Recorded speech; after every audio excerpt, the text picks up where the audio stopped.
आज सकाळी खूप उशिरा झोपून उठले मी आणि इकडे माझा मुलगा पण झोपूनच होता आणि दार खोलून बघितलं तर वातावरण खूप छान होता, कारण इकडे पाऊस येऊन गेला काल रात्री आमच्याकडे. तर मी आता खाली चाललेली आहे. मी माहेरी आलेली आहे ॲक्च्युली, आणि खाली गेल्यानंतर थोडंसं फ्रेश वगैरे झाली आणि आईने चहा केला होता, तर चहा घेऊन घेतला आधी. तोपर्यंत कुंदन पण खाली आला होता, त्याला आंघोळ घालून दिली आणि मी पण आंघोळ केली आणि मग 10-10:30 वाजता जेवण करून घेतला. जेवणात आईने आंब्याचा रस बनवला होता. ॲक्च्युली मम्मीने लवकर स्वयंपाक केला, कारण तिला थोडं बाहेर जायचं होतं, स्कूलमध्ये तिच्या काम होतं. जेवण वगैरे झाल्यानंतर आम्ही वरती आलो, माझा भाऊ, मी आणि कुंदन.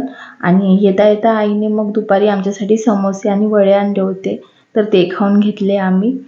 आणि मग बाहेर बघितलं तर मग संध्याकाळी खूप आभाळ जमलं होतं आणि थोडा वारा पण येत होता, तर वाटलं पाऊस येईल, पण पाऊस काही आला नाही. आणि इकडे कुंदन पाळण्यावर बसला होता.